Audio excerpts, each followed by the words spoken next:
The wine glasses clinked around the table as my family celebrated what they considered excellent news. My sister Brooke sat at the head of our parents' dining table, practically glowing with satisfaction as she made her announcement. So, as I was saying, Brooke continued, swirling her champagne, I found the perfect solution to our wedding budget crisis. Claire's savings account had exactly what we needed. I set down my fork carefully, maintaining the calm expression I'd perfected over 8 years of federal banking investigations. Could you repeat that? Oh, don't play innocent. Brooke waved her hand dismissively. The account you barely touch. The one at Meridian Trust Bank. I needed it more than you do. My mother reached over to pat Brooke's hand. It's really the most practical solution, Claire. You live in that tiny apartment. You drive that old Honda. You clearly weren't investing in anything important. Brooke's wedding is a once-in-a-lifetime event. How exactly did you access my account? I kept my voice level, professional. It was the same tone I used when interviewing bank executives about suspicious transaction patterns. Brooke exchanged a look with our mother before answering. Mom still had your old account information from when you were in college. We used it to set up the transfer. Don't be dramatic about this. I see. I took a sip of water, processing the admission. And how much did you transfer? $47,000, Brooke said proudly. It covered the venue upgrade, the designer dress alterations, and the honeymoon suite in Bali. The wedding planner said it's going to be absolutely spectacular. Now, my father finally spoke up from his end of the table. Claire, your sister deserves this. She's worked so hard planning this wedding. You can always save more money. You're still young. I'm 32, Dad. Brooke is 28. Exactly, my mother interjected. You have plenty of time to rebuild your savings. Brooke needs this now. Besides, what were you even saving for? You don't have a boyfriend. You're not buying a house. You just let money sit there doing nothing. I smiled slightly, thinking about the actual purpose of that account, but said nothing. Brooke's fiancé, Jason, shifted uncomfortably beside her. Maybe we should have asked first. Oh, please. Brooke rolled her eyes. It's family money. Claire would have said yes anyway. I just saved us all the awkward conversation. Would I have? I asked quietly. Of course you would have, my mother said firmly. Because you're a good sister. And because family helps family. We've always shared everything. I thought about the countless times my family had shared my belongings growing up.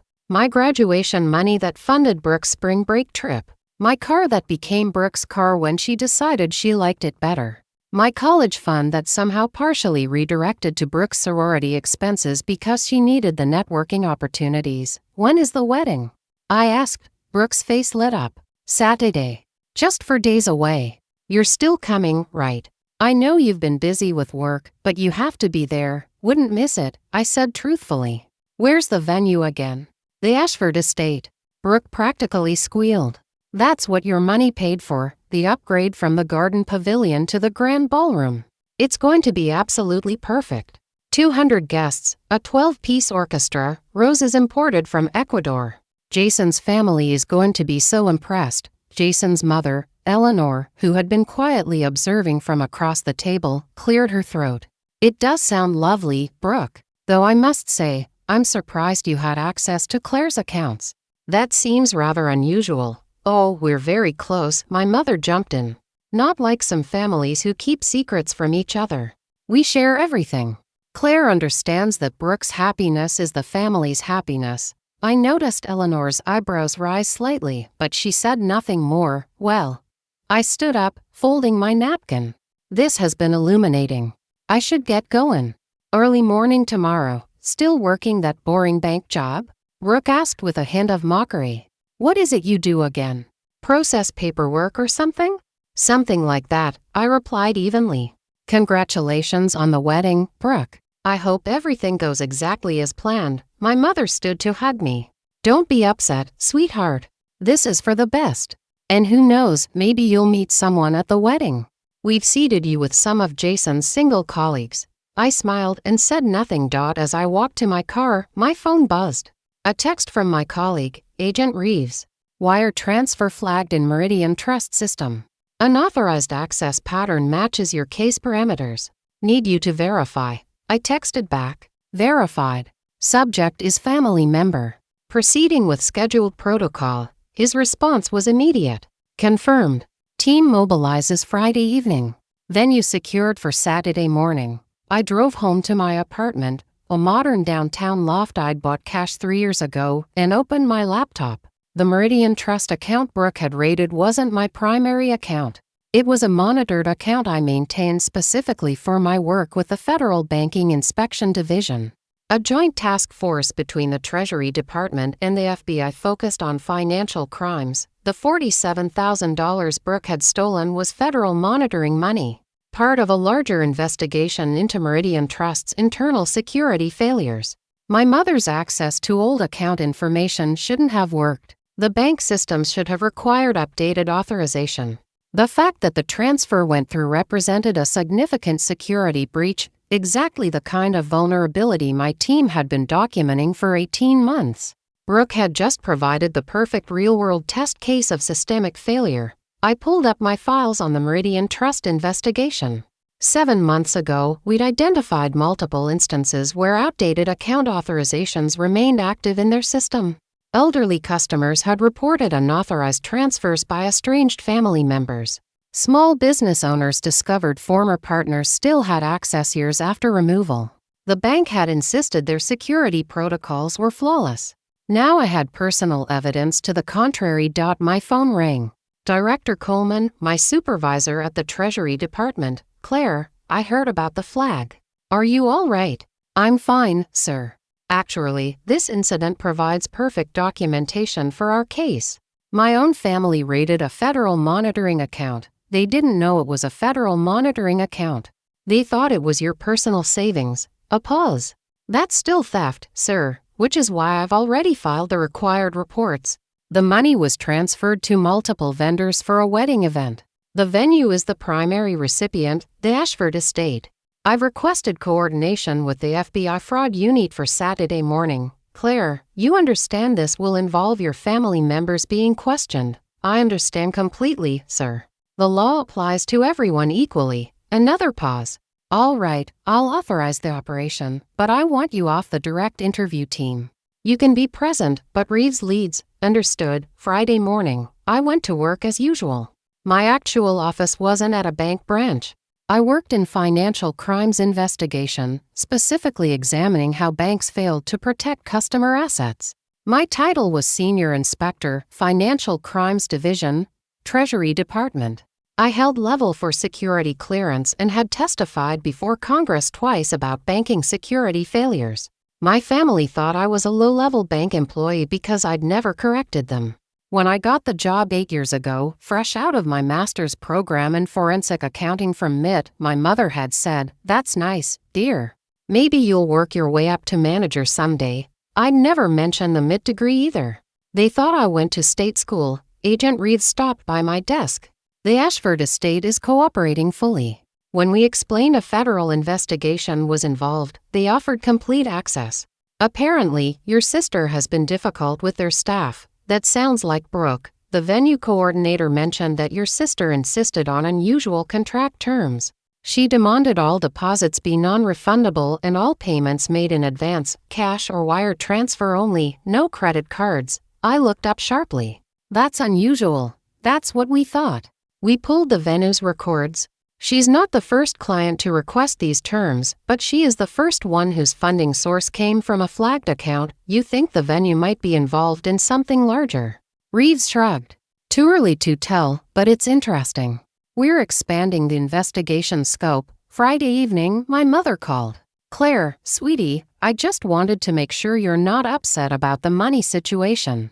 You understand it was for the best, right? I understand perfectly, Mom. Good. Because Brooke was worried you might make a scene at the wedding. You won't, will you? I won't make a scene, Mom. I promise everything will proceed according to protocol. Protocol? What an odd way to put it. Anyway, the rehearsal dinner is tonight, but I know you're too busy with work. We'll see you tomorrow at the wedding. 2:00 sharp. Don't be late.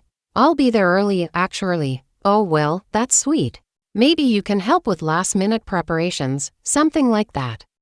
Saturday morning arrived cool and clear. I dressed in my usual professional attire, a tailored navy suit, crisp white shirt, and the credentials badge I typically kept in my desk drawer. I arrived at the Ashford estate at 8:47 a.m. The venue was a sprawling historic mansion with manicured gardens and a ballroom that could host events for 500 guests. The parking lot was already busy with catering trucks and florist vans. I could see wedding decorations being arranged through the tall windows. I parked next to the 3 black SUVs already positioned near the main entrance. Agent Reeves met me at the door along with 6 other federal agents and 2 representatives from the FBI's Financial Crimes Unit. Morning. Inspector Dawson, ready. The venue coordinator, a polished woman named Helen, approached us nervously. The bride arrived 15 minutes ago. She's in the bridal suite with her bridesmaids and mother. We'll need to speak with her, Reeves said professionally. But first, we need to secure the venue and document the financial transactions. No one leaves until we've completed our initial interviews. Helen nodded, her face pale. I should mention, when I informed Ms. Dawson that there was an issue with her payment, she became quite aggressive. She insisted everything was paid in full and threatened to sue us for breach of contract. What issue with the payment? I asked. Helen glanced at me, then at my badge. The wire transfer was flagged by our bank this morning. They put a hold on it pending verification. I tried to explain to Ms. Dawson that we needed to confirm the source of the funds, but she wouldn't listen. Reeves and I exchanged looks. The Meridian Trust security protocols had finally kicked in, 24 hours too late. But better than never. Let's go have a conversation with the bride, Reeves said. We walked through the elegant hallway toward the bridal suite. I could hear Brooke's voice before we reached the door. I don't care what your bank says. That money is mine. I transferred it legally from a family account. This is my wedding day, and if you think I'm going to let some banking error ruin it, you're insane. Reeves knocked firmly on the door. Brooke yanked it open, her face flushed with anger. She was already in her wedding dress, an elaborate creation of silk and lace that probably cost $15,000. What now? I already told you people. She stopped mid-sentence when she saw the federal badges. Miss Brooke Dawson, Reeves said formally. I'm Special Agent Reeves with the FBI's Financial Crimes Unit. These are my colleagues from the Treasury Department's Banking Inspection Division. We need to speak with you about a wire transfer made from Meridian Trust Bank on Tuesday evening. My mother appeared behind Brooke, her face going white. What is this? What's happening? Then she saw me standing slightly behind Reeves in my full credentials. Claire, what are you wearing? Why do you have a badge? Mrs. Dawson, Reeves continued, we need to speak with both you and your daughter about unauthorized access to a federal monitoring account. Federal monitoring account? Brooke's voice rose to a shriek. It was Claire's savings account. No, I said quietly, stepping forward. It was an account maintained by the Treasury Department for investigating banking security failures. The account you accessed belongs to the federal government. The money you transferred was federal funds. The color drained from Brooke's face completely. You work for the government. I'm a senior inspector with the Treasury Department's Financial Crimes Division. I've held this position for 8 years. The account you accessed on Tuesday was part of an active federal investigation into Meridian Trust Bank's security protocols. My mother grabbed the door frame for support. But you said you worked at a bank. You said it was just paperwork. I investigate financial crimes at banks. There is quite a bit of paperwork involved. You assumed I was a teller. I never corrected you. Reeves pulled out his tablet. Miss Dawson, Mrs. Dawson, you're both going to need to come with us for formal questioning. The unauthorized transfer of federal funds is a serious offense, but I didn't know. Brooke's voice cracked with panic. How was I supposed to know it was a government account? It was just sitting there. That's part of the problem we're investigating, I said calmly. The fact that you were able to access the account at all represents a significant security failure by Meridian Trust Bank. However, the transfer itself still constitutes theft of federal property. 3 bridesmaids had appeared in the doorway behind Brooke, their faces masks of shock. This is insane, my mother said, her voice shaking. Claire, tell them this is a misunderstanding. Tell them you gave us permission. I didn't give you permission. Mom, I didn't even know about the transfer until Brooke announced it at dinner on Tuesday. At which point I immediately filed the required federal reports. You filed reports on your own family. My mother's voice was disbelieving. I filed reports on a federal crime. The relationship of the perpetrators to me is irrelevant to the law. Reeves gestured toward the hallway. Ladies, if you'll come with us, we have interview rooms set up in the venue's conference center. But the wedding, Brooke was crying now, mascara beginning to run. The guests are arriving in 5 hours. Jason is already at the church. This can't be happening. The venue is currently secured as part of our investigation, Reeves said. No event will be taking place here today. As if on cue, two more agents appeared, speaking with the catering staff who were starting to arrive. I could see the florists being redirected, the musicians being stopped at the entrance. Jason's mother, Eleanor, came rushing down the hallway. What on earth is happening? Security won't let anyone into the ballroom, and there are federal agents everywhere. She stopped when she saw the scene at the bridal suite door. Mrs. Hale, I said professionally. I apologize for the disruption. There's been a significant development regarding the funding source for this event. The venue is currently part of an active federal investigation. Eleanor's eyes widened as she took in my credentials badge. Claire, what is this? I'm Senior Inspector Claire Dawson, Treasury Department Financial Crimes Division. Your future daughter-in-law and my mother accessed a federal monitoring account without authorization. The funds used to pay for this wedding were obtained illegally. Eleanor turned to look at Brooke, who was now sobbing openly. You stole federal money. I didn't steal it. It was Claire's account. How was I supposed to know she worked for the government? Perhaps, Eleanor said, you should have asked before taking money that didn't belong to you, regardless of who it belonged to. My father arrived next, having apparently been parking the car. What's all this commotion? Brooke, why are you crying? The wedding doesn't start for hours. He stopped when he saw the federal agents. Mr. Dawson, Reeves said, your wife and daughter are being detained for questioning regarding the theft of federal funds. Are you aware of any involvement you may have had in accessing or authorizing the transfer from Meridian Trust Bank? My father's mouth opened and closed soundlessly. He looked at me, really looked at me, perhaps for the first time in years. Claire, what's happening? Brooke and Mom stole $47,000 from a federal monitoring account. Dad, I'm the federal inspector responsible for that account. The wedding is canceled, and they're both facing potential criminal charges. But you work at a bank. You process paperwork. I investigate financial crimes at banks. I have a master's degree from MIT in forensic accounting. I've worked for the Treasury Department for 8 years. One hold level for security clearance. I've testified before Congress, and the account Brooke raided was federal property. Brooke slumped against the doorframe. This isn't real. This can't be real. My wedding. Jason appeared at the end of the hallway, still in his casual clothes, clearly confused by the scene. Brooke, baby, what's wrong? Why are there federal agents here? Eleanor turned to her son. Jason, we need to talk, now. As Jason and his mother stepped aside for an urgent conversation, Reeves began reading Brooke and my mother their rights, not arresting them yet, but making clear the severity of the situation. You have the right to remain silent. Anything you say can and will be used against you in a court of law. You have the right to an attorney. Brooke's sobs grew louder.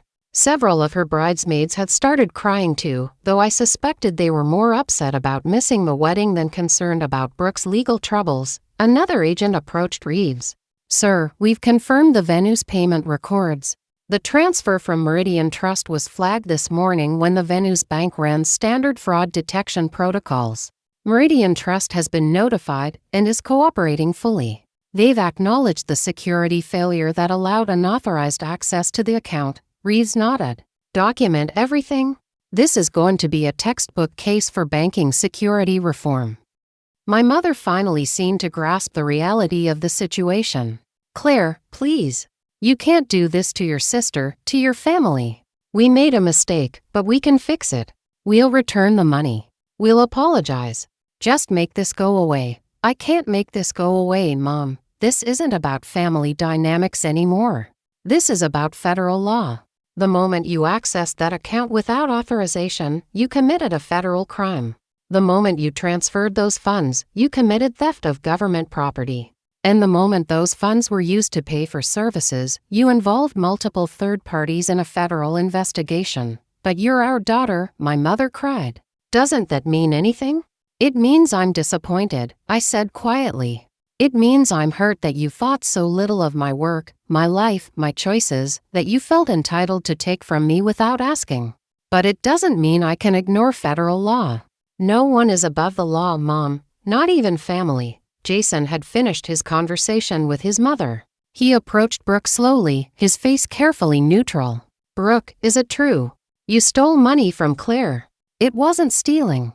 It was family money. She wasn't using it, but it wasn't actually her money, Jason said slowly. It was government money. And you didn't ask. You just took it. I took it for us. For our wedding. For our future. Jason looked at Eleanor, then at me, then back at Brooke. I need some time to think. Think? Brooke's voice rose to a shriek. About what? The wedding is in 5 hours. There is no wedding. There is no wedding, Jason said quietly. Look around. Federal agents, a canceled venue, your family facing criminal charges. There's no wedding. We can fix this. We can go somewhere else. We can. No, Jason said firmly. We can't. Even if we could, I'm not sure I want to marry someone who would steal from their own sister and then blame her for the consequences. Eleanor stepped forward, her voice kind but firm. Jason, let's go. Brooke and her family need to handle this situation. We'll talk later. As Jason and his mother walked away, Brooke collapsed entirely, sinking to the floor in her expensive wedding dress, sobbing uncontrollably. Reeves gestured to two female agents. Please escort Ms. Dawson and Mrs. Dawson to the interview rooms. Handle them gently, but make sure they understand the seriousness of the situation. As my mother and sister were led away, still in shock, still crying, my father stood frozen in the hallway. You really did all this? He asked me quietly. Over money. Over federal law, Dad. Over crime. If a stranger had accessed that account, would you expect me to ignore it because prosecuting them would be inconvenient? He had no answer. I love you all, I continued. But love doesn't mean enabling criminal behavior. It doesn't mean pretending crimes didn't happen because family committed them. Brooke made a choice. Mom made a choice. They chose to steal money without asking, without considering consequences. Now they face those consequences. Your sister's life is ruined, my father said. No, Dad, her wedding day is ruined. Her life is what she makes of it going forward. Maybe this will be the wake-up call she needs, to understand that actions have consequences. That other people's belongings aren't hers to take. That the world doesn't revolve around her wants. I walked past him toward the interview rooms where Reeves was setting up. Behind me, I could hear vendors being turned away, guests being notified of cancellation, the entire elaborate wedding production grinding to a halt. The interviews took for hours. Brooke alternated between sobbing, anger, and desperate attempts at justification. My mother tried repeatedly to blame me for not making my job clear, for tricking them by maintaining a federal account that looked like a personal account. Reeves was patient but firm. The facts were simple: unauthorized access to a federal account, theft of federal funds, and attempted use of those funds for personal benefit. The investigation into Meridian Trust security failures was secondary to the immediate criminal matter. By 2 p.m., the time the wedding should have started, my mother and Brooke were released with formal warnings and notices to appear for federal proceedings. The U.S. Attorney's Office would decide on formal charges, but at minimum, they faced significant fines and potential probation. Meridian Trust Bank faced a much larger investigation and likely federal sanctions for their security failures. I stood in the parking lot as my family left in separate cars. My father drove my mother, who was silent and hollow-eyed. Brooke left with one of her bridesmaids, still crying. None of them looked at me. Eleanor Hale approached as I was getting into my own car. Inspector Dawson, Mrs. Hale, I'm sorry about all this. Don't be, she said crisply. You did your job. You upheld the law, and you potentially saved my son from a very difficult marriage. I smiled slightly. That wasn't my intention, I know, but it's a valuable side effect nonetheless. She paused. For what it's worth, I think you're remarkable. The strength it takes to do what you did today, knowing how your family would react, that's real character. Thank you. If you're ever interested in changing careers, Jason works in corporate law. His firm always needs good investigators with your credentials. I suspect you might want some distance from your family for a while. I took her card, genuinely touched. I appreciate that. As I drove home, my phone began buzzing with texts, not from my family, they were radio silent, but from colleagues, from my director, from the U.S. Attorney's Office. Director Coleman called as I pulled into my parking garage. Claire, exemplary work today. I know it was personal. I know it was difficult, but you handled it exactly right. The Meridian Trust case is going to result in major banking security reforms. Your family's theft, ironically, provided the perfect documentation of systemic failure. Thank you, sir. Take a few days off. You've earned it. And Claire, I'm recommending you for promotion. Lead inspector, your own team. You've more than proven you can handle it. After we hung up, I sat in my car for a long moment thinking about the day. My phone buzzed again. A text from a number I didn't recognize. This is Jason. My mom gave me your number. I wanted to say thank you, and I'm sorry your family put you in this position. You deserve better. If you ever want to grab coffee and talk about anything other than federal crimes, I'd like that. I smiled, saved the number, and texted back. Coffee sounds good. How about next week? His response was immediate. It's a date. A non-wedding related date. I laughed out loud in my empty car. 3 days later, my mother called. I almost didn't answer, but curiosity won. Claire. Her voice was small, defeated. The U.S. attorney called. We have to pay back the $47,000, plus fines. $20,000 each in fines, and we're on probation for 2 years. I know. I received the same report. Brooke won't speak to me. She blames me for having your account information. Jason broke up with her. She moved back home, but she just stays in her room crying. I said nothing. Your father says we should have treated you better. That we never appreciated what you accomplished. He's right. A long pause. I didn't know you went to MIT. I didn't know you worked for the Treasury Department. I didn't know any of it because I never asked. I just assumed. You assumed I was unsuccessful because I didn't brag about my success. You assumed I was unimportant because I didn't demand attention. You assumed my money was available because you'd always been able to take from me before. Yes. Her voice cracked. All of that. And I'm sorry, Claire. I'm truly, genuinely sorry. Not because we got caught, not because of the fines or the probation or the ruined wedding, but because we treated you terribly and you deserved so much better from us. It was the first real apology I'd ever heard from my mother. Thank you for saying that. I said quietly, is there any chance, can we fix this? Can we fix us? I don't know, Mom. That's going to take time, and it's going to require actual change, not just words. It's going to require you and Brooke and Dad to really think about how you've treated me for years. Not just this incident, but everything. We will. I promise we will. Just don't give up on us completely. I won't give up on you, but I won't tolerate being treated as less than I am ever again. Clear boundaries, Mom. Real respect. Or we don't have a relationship. Clear boundaries, she repeated. Real respect. I understand. After we hung up, I looked around my apartment, my beautiful, paid-for apartment with its view of the city skyline. I thought about my career, my accomplishments, my upcoming promotion. I thought about coffee with Jason next week, and the new team I'd be building, and the banking security reforms that would come from this case. My family had tried to take from me, assuming I had little to lose. Instead, they'd lost everything, and I'd lost nothing that mattered. I opened my laptop and began drafting my acceptance speech for the promotion. Lead Inspector Dawson had a nice ring to it. And somewhere across town, in a house full of regret and consequences, my family was finally learning what I'd always known, that quiet competence beats loud entitlement every single time. The wedding that never happened became a federal case study. Meridian Trust Bank implemented massive security overhauls. And I got to do what I did best, protect people's assets and hold wrongdoers accountable. Even when those wrongdoers were family. Especially when those wrongdoers were family. Because that's what real integrity looks like. Thanks for watching. Please like the video and subscribe to the channel.